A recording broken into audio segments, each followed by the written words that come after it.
Welcome to the Psychology World podcast with me, Connor Whiteley, psychology student and international best-selling psychology author of over 30 psychology books, bringing you the latest psychology news, fascinating psychology topics and more each week. If you want to learn more, then please check out connorwhiteley.net/books. And don't forget to like and subscribe to the YouTube video or follow on your favourite podcast app. And here's the show. Hi there everyone and welcome to episode 249 of the Psychology World podcast with me, Connor Whiteley. And today's episode is on how can autistic people be securely attached. And it is Sunday, the 21st of January 2023 as I record this. So today's episode I wanted to do because there's a lot of myths and misconceptions about the attachment styles of all autistic people. So lots of people think that autistic people can't form secure attachments, but more modern research is actually proving that this isn't the case. But this is still challenging. It's still an area that needs to be researched, and also people need to be educated on it, because that's the major problem. Is that the reason why people think that autistic people can't be securely attached is because their attachment behaviours look different to neurotypical people. So this is a really interesting episode that sort of blends developmental psychology and clinical psychology, and this was a lot of fun to write up, it was a lot of fun to research. So you've got that to look forward to in the content part of today's episode. So moving on to the psychology news section, we're reading from the British Psychological Society Research Digest, and the first one sort of connects to today's episode. Connective tissues. When we think of neurodivergence, our focus understandably lands on the brain, behaviour, and the intersections of those with wider society. But what of the interface between the two, our bodies? Psychologists and physicians have recognised for many years now that neurodivergent people experience physical symptoms at a higher rate than the general population. Many will be quick to bring to mind research linking autism and gut issues, or perhaps the fact that those with ADHD experience everything from metabolic disorders to migraines more often than their neurotypical peers. However, researchers have more recently become aware of a mediating factor linking neurodivergence in many individuals to these more widespread chronic physical conditions, hypermobility. And if you're a reader of the Psychologist magazine, which is a UK publication by the British Psychological Society, Emma Barron actually has a really good summary and exploration of this in a lot more depth. But focusing on the actual article itself, I think this is quite important to realise as future or current clinical psychologists, and also just as the general public. Because this week I've been having quite a lot of really long, really lovely conversations with one of my friends, and we were having a very particular conversation. I will not tell you the topic, but we were having this conversation, and it was really nice. We were both enjoying the conversation, but my body was shaking so badly because this is a conversation I don't normally have though, or with anyone. And I actually I said that to them, my body's quite funny because in this conversation I'm not nervous, I'm enjoying it, but my body was really shaking, which I just goes to show that in autistic people there always is that disconnect between what we think we're feeling and how our body reacts, and sometimes we need to listen to our bodies to see what we're actually feeling. So that's always quite a interesting thing. But going back to the clinical psychology point, I think that given the prevalence rate of other neurodivergence like autism, ADHD, all of these things are really important to be aware of. was even if an autistic client or an ADHD client comes into our therapy rooms um, with mental health difficulties that are not associated with their autism or their neurodivergence, it's still important to be aware of because the stuff that we do, like, for example, how we act, how we interpret their actions, and also just our therapy in that environment can all have an impact on the therapeutic alliance and the therapy itself. So it's important to be aware of.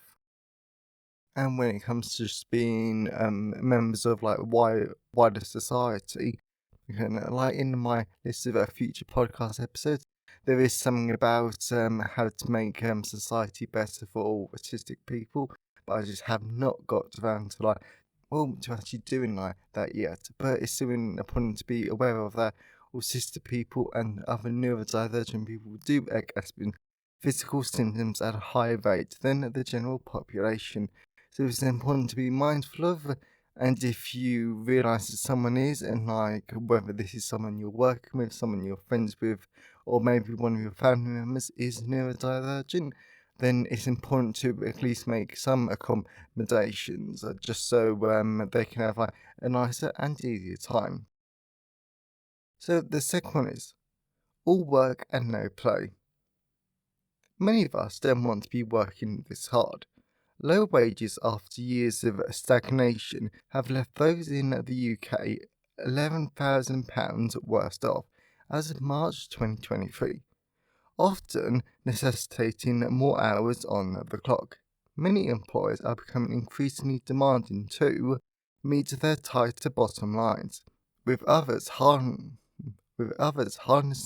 exploitative work factors and workers often left with no choice but to meet harmful demands in order to stay in employment. Yet some overwork, not out of necessity but compulsivity, continues when it opposes to be a detriment to mental and physical health. Being a so-called workaholic isn't about working long hours because of external pressures, but a sense that one has no control over how long they work. This leads to extreme behaviours such as logged in to workplaces extremely late, working through the night, or excessively thinking about work. Some argue it constitutes an addiction, much of the same as gambling or substance abuse.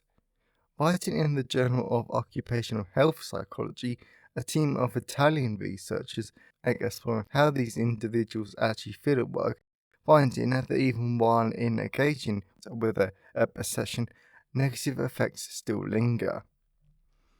So I think there are two main things I have to actually take away from this psychology news section or article is more the fact that we are very much worse off than in the UK than we used to be because of our horrific lower wages and our terrible economy. And I've had lots of conversations over the years about how even though people are only contracted to work so many hours, they actually end up by going above and beyond just to actually stay employed, to keep their boss happy, to avoid a conflict, even though I can see in how they acknowledge that they actually don't like it. And it does have a lot of negative mental health and physical health benefits, and also family relationships that can actually get a bit bumpy that way because they're always at work. Their partners, their families know that their boss isn't treating them properly, and so on. So it's not right, but unfortunately, it's the world we live in.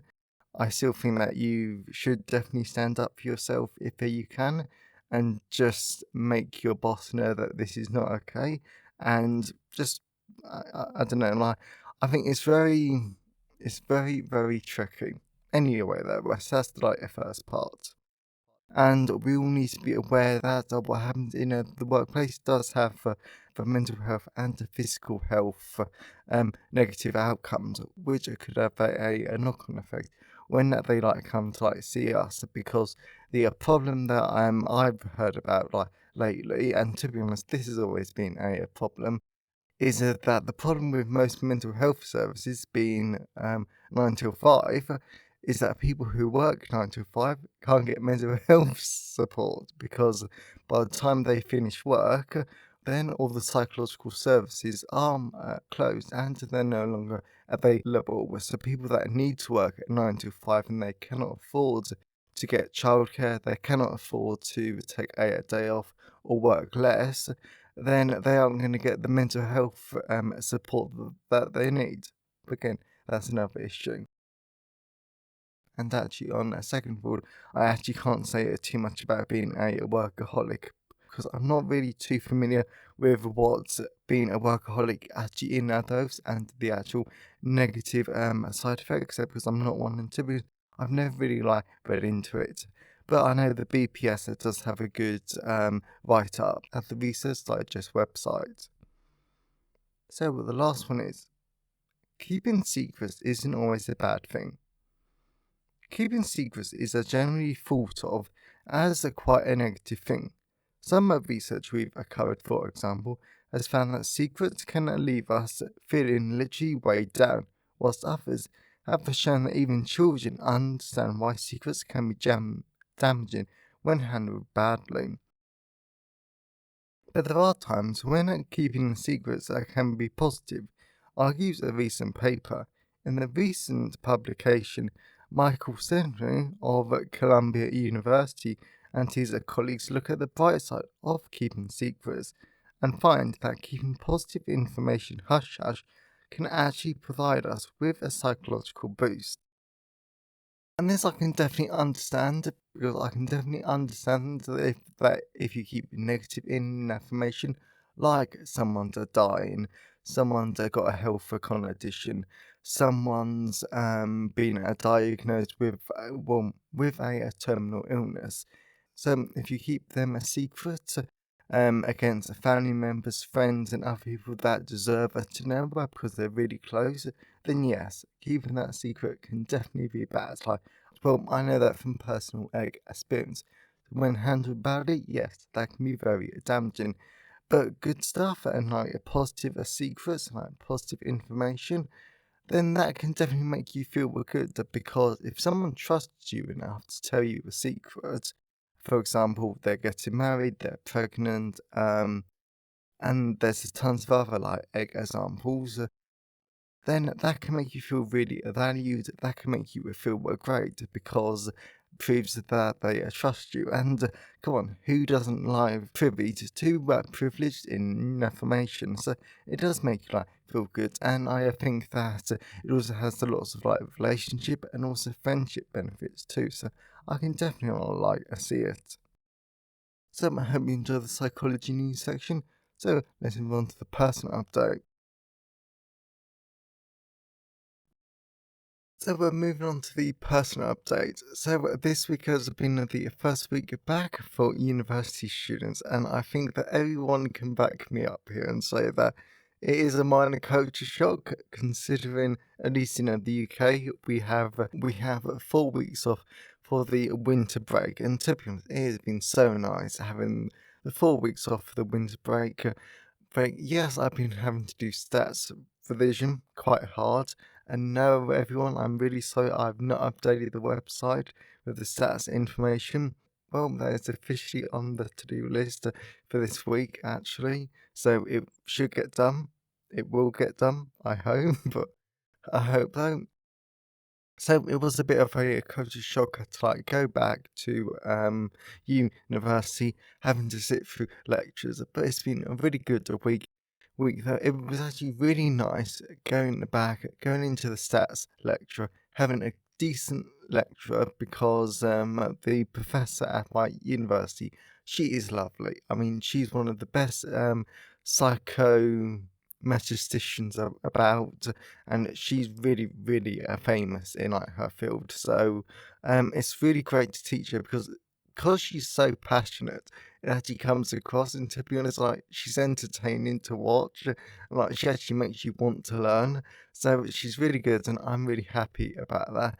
But on the student side, it was so nice to see other students, sit with them, and actually hear that people have actually missed me, which I found so weird to hear, but it was so nice. So I had some great conversations, and it was just such a nice week, though.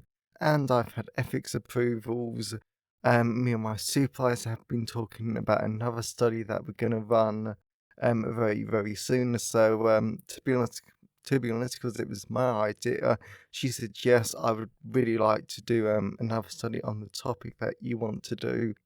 Yeah, so we're meeting on Thursday, so I've basically got about 4 days to come up with an actual proposal for her and actually plan it out in any great depth, because even though I know she really will not care, and if I've prepared or not, but I sort of want to do this a bit professionally, and just have some fun with it. And as much as I would never say this, long-term listeners of the podcast episodes will know I hate reading academic papers, but sometimes on certain topics it can actually be fun. But this is the thing. I think when you find your niche in psychology or what actually gets you excited, then you will really start to enjoy academic papers and research a lot more. So I am definitely looking forward to reading some more papers. And as always, I always love to hear your thoughts and feelings on today's episode. So you can also email me, connorwhiteley@connorwhiteley.net.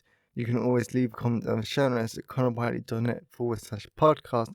And you can always tweet me on Twitter at sci-fi whiteley. I always love to hear from all of you because it really helps make the podcast feel more like a conversation. And you can also leave a comment on the Facebook post at Connor Whiteley Psychology Author. Oh, and that's something else that I didn't mention. So the British Psychological Society has officially approved my postgraduate membership, meaning I can now use letters after my name, which is why if you actually go on the Facebook post, and to be honest, the same goes for Twitter, it's not Connor Whiteley Psychology Author, it's a Connor Whiteley the letters and then psychology authors that I thought was actually really good, and I'm actually quite impressed. And today's episode has been sponsored by Developmental Psychology, a guide to child and developmental psychology. So the reason why this is a great sponsor for today's episode is because it's really great, really easy to understand books. Helps to explain how child development happens, but also how attachment theory happens. So it talks about what is attachment theory, how does it work, and why is it important for neurotypical children. And then it also talks about the development of play, cognitive development, brain development, and so many other really quite interesting topics, which, as much as you say I didn't like developmental psychology, the more I do it, it is actually really quite interesting because it is important and it is useful. So it's a quite large and quite thick book. It actually helps to make developmental psychology interesting, and that you actually want to read it and enjoy it, because as always things are written in my nice, easy to understand conversational term. So I really enjoy this book, and I really do recommend it if you want to learn more about today's episode. So that is Developmental Psychology, a guide to developmental and child psychology, available from all major ebook retailers, and you can get the paperback and hardback version from Amazon, your local bookstore or local library if you request it. And you can also get the AI audiobook version from selected retailers like Kobo, Barnes & Noble, Google Play, and certain library systems, and also Spotify. And whilst buying books helps to support the creation and the editing of the podcast, my time is sponsored by my wonderful patrons. And if you wanted to become a patron and to get access to a whole host of great rewards, now you can at patreon.com/the Psychology Bar Podcast. So that's enough of the personality. Let's move on to the content part of today's episode. So, moving on to the content part of today's episode. So, we're going to be talking about how can autistic people be securely attached. So, this is quite a fun one. It definitely deals with a lot of myths and misconceptions I think that this is just really, really useful for all of us to be aware of, whether we're current or future clinical psychologists, or just members of the public that are interested in psychology, or other psychology professionals. How can autistic people be securely attached? So, personally, I wanted to start off this podcast episode by saying that this is very interesting to me because, for the most part, I have believed the myths and misconceptions surrounding secure attachment, as well as I have vivid memories of sitting in my developmental psychology lectures and being upset at how I didn't have secure attachment. Of course, part of this was down to my trauma and abuse that negatively impacted how I was able to form attachment, but another part of this attachment topic is what we talk about in today's episode. So autistic people can be securely attached, it just might look different to when neurotypicals are securely attached. Reminder about attachment. As I've mentioned before on the podcast, in lots of different episodes, humans find it flat out critical to create emotional bonds and seek close proximity to the caregiver in childhood.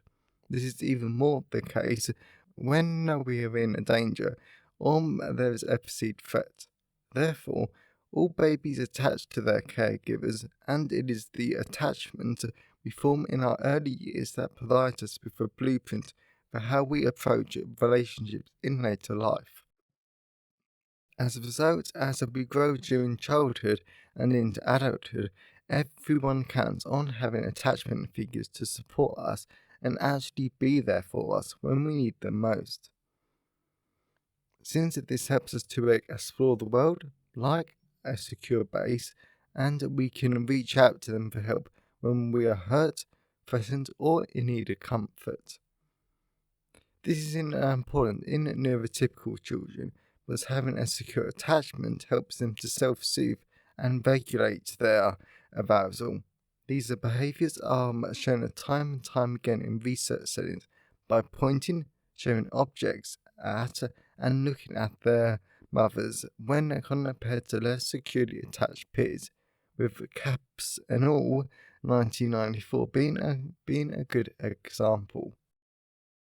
As well as these neurotypical children with secure attachment get distressed when their mothers leave the room, and they can play with and be comforted by her when she returns.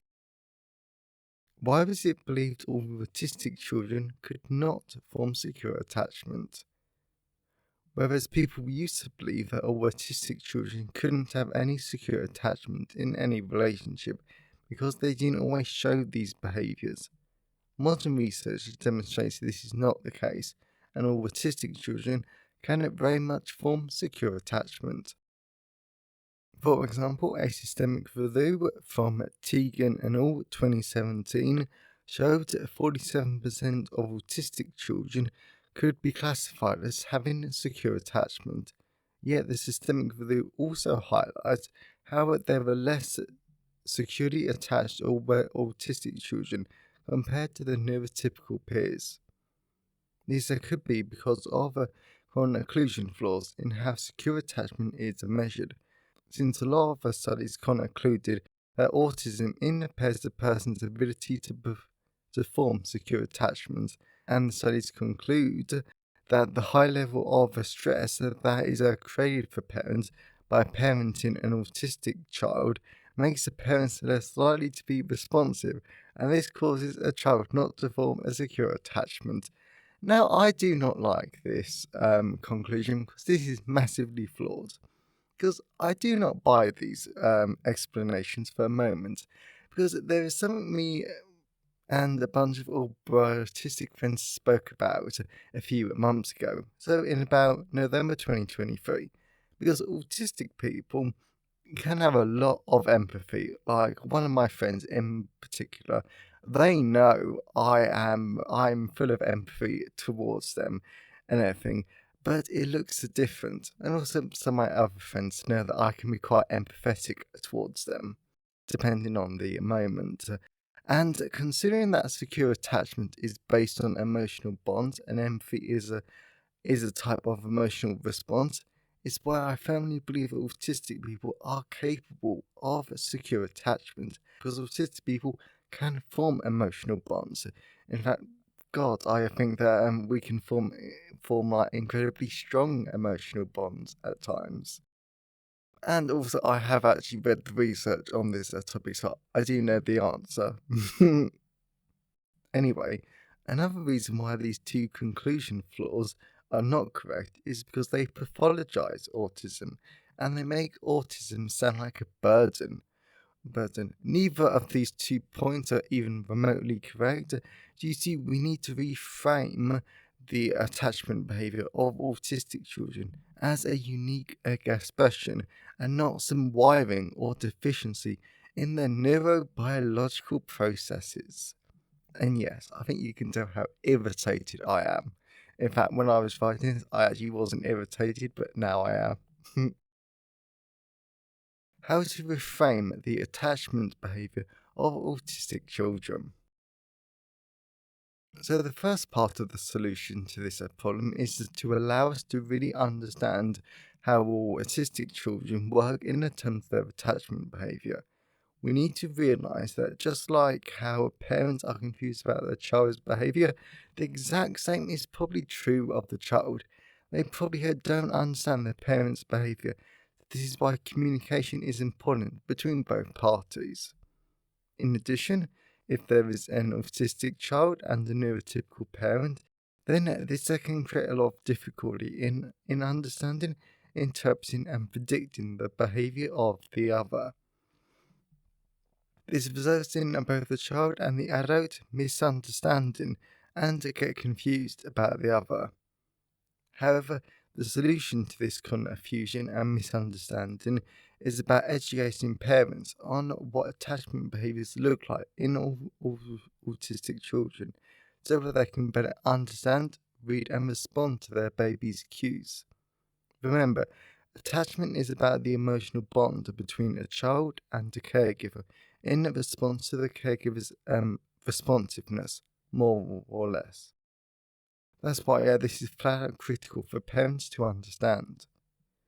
Moreover, there is evidence suggesting the benefits of getting parents to understand the mental states that underlie behaviour.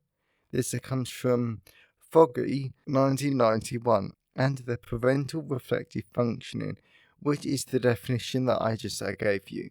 Because this researcher believed that reflective functioning is the key to being a sensitive as well as attuned parent, and this paves the way forward for secure attachment. Nonetheless, we need to find out if parental reflective functioning works for both autistic and neurotypical children, or only neurotypical children. Does parental reflective functioning work for autistic children? If we look at the historical research, the answer seems to be no, because past research firmly blames autistic traits and symptoms for impairments in reflective functioning. The so-called theory behind this is because autism makes a person avoid eye contact, avoid close proximity to their caregiver, and position their bodies differently. Of course, this completely misses the fact that secure attachment represents itself differently in these two clinical populations. A better way to frame this impairment, I say in air quotes, and I really don't like that term because autism isn't an impairment for either the child or the parent. Instead, these autistic symptoms or traits should be thought of as mutual challenges. Because I can promise you, you might not be able to understand the behaviours of all autistic people, but I cannot understand your behaviour either. Like small talk, I really do hate small talk with a passion.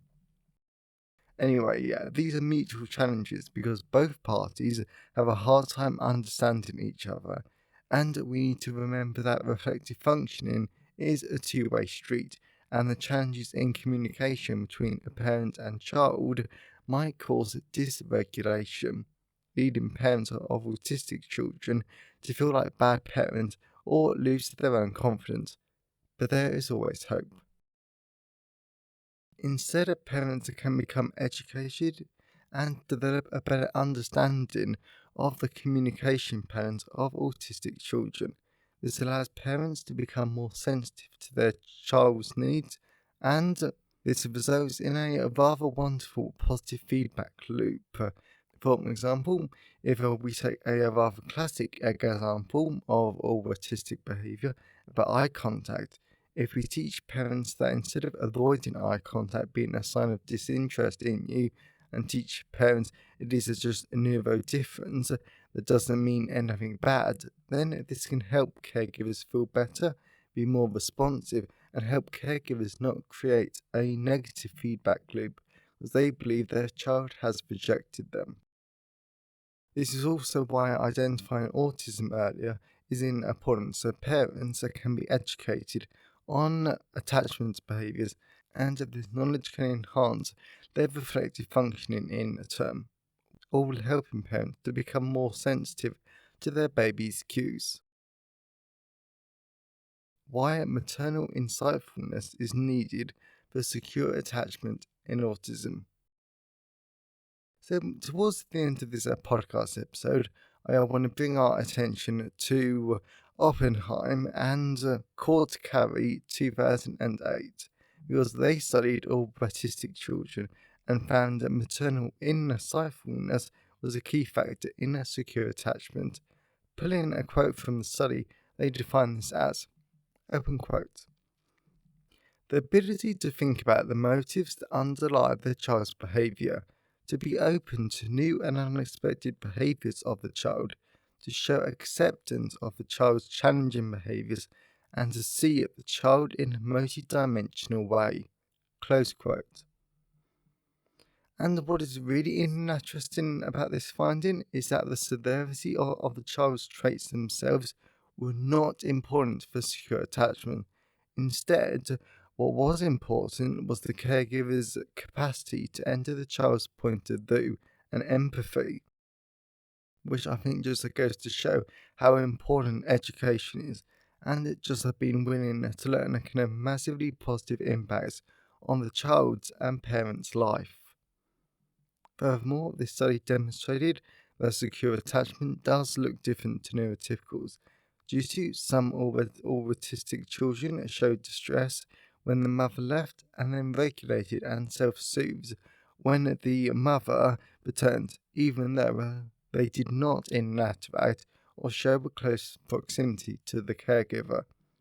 In other words, just because a child didn't have a close proximity or interact too much or at all with a caregiver when they were in the same room, it flat out did not mean the autistic child didn't care when the caregiver left.